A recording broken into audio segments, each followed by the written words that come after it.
Now more updates coming in from Hurricane Melissa. It's now packing sustained winds up to 185 miles per hour. According to the US National Hurricane Center, the storm remains at a ferocious Category 5, the most powerful on the planet this year and the strongest ever recorded in Jamaica's history.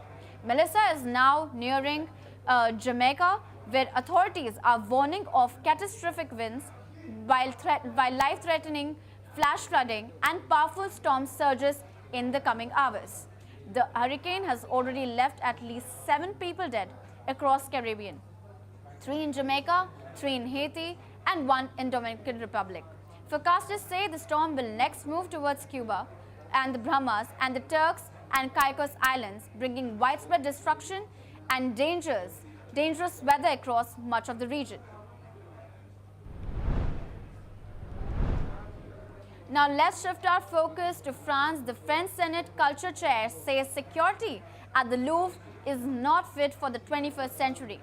Laurent Lafont, president of the Senate's Culture Commission, inspects the museum's security systems and calls for urgent upgrades. He notes weaknesses in the network and video surveillance and says external cameras require attention from both the Louvre and Paris authorities.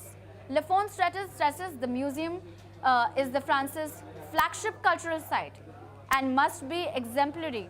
He urges the Louvre to implement the security master plan through the Louvre Renaissance project, backed by an €80 million budget to ensure the safety of visitors and priceless artworks. Let's in fact listen in to what the president of the Senate's Culture Commission had to say. Il y a de nombreuses améliorations à faire.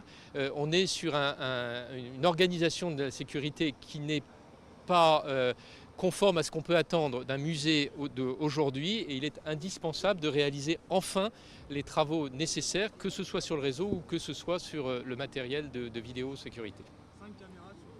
Écoutez, Laurence Descartes a été très claire l'autre jour là-dessus. Il y a une faiblesse sur les caméras extérieures.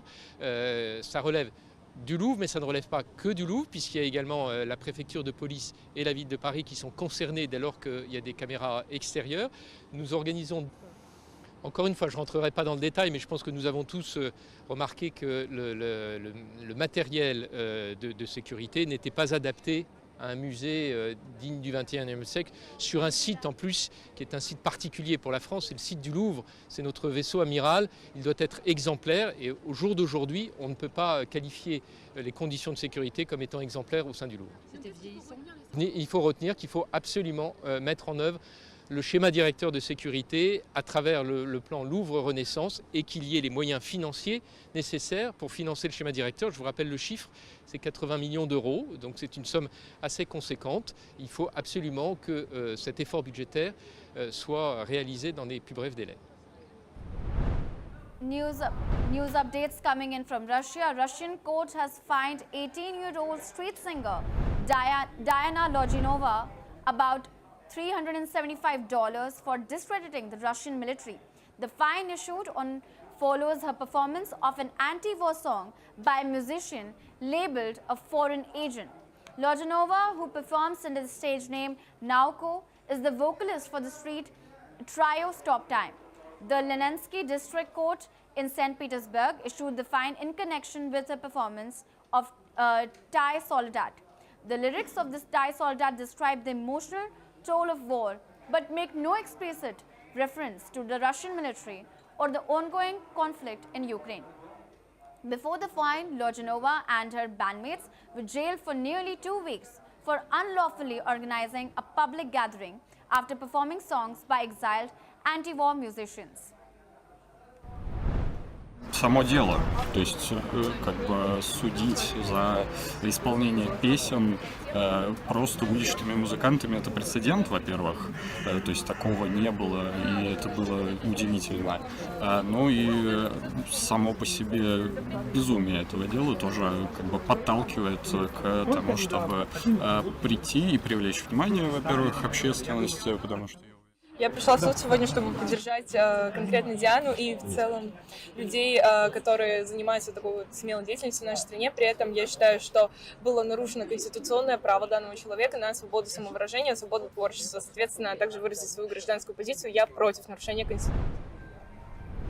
News updates coming in from Germany. The countdown is officially on for the Winter Olympics with just 100 days to go. The country's Olympic Committee marked the milestone, expressing optimism about a strong showing when the Games open in Italy early next year.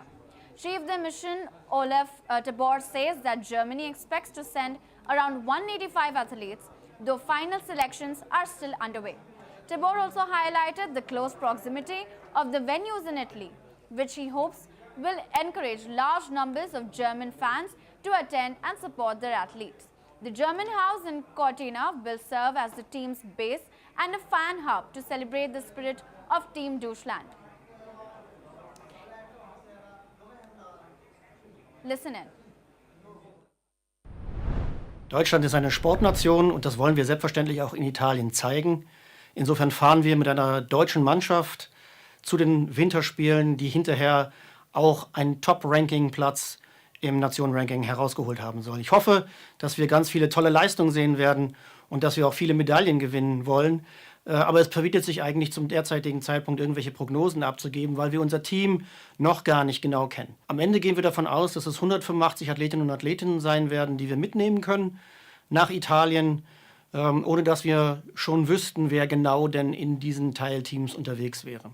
Wir hoffen, dass ganz viele sich diesen Traum von den Olympischen Spielen auch erfüllen werden, sich qualifizieren und dann vor allen Dingen gesund bleiben und hinterher auch bei ihren Meisterschaften ihre Top-Leistung abrufen können. Denn darum geht es am Ende. Darauf arbeiten alle hin und das muss jetzt auch der Fokus sein.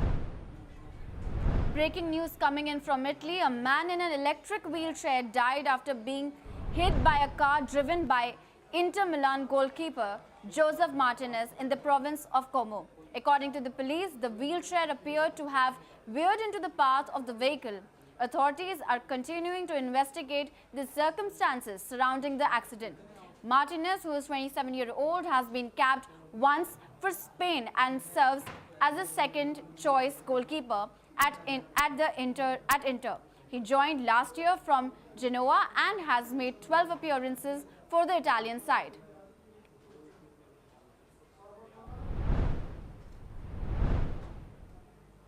Chinese Premier Li Qiang stated that China is ready to enhance multilateral cooperation with Malaysia to advance the 4 major global initiatives proposed by China to promote true multilateralism and defend international fairness and justice.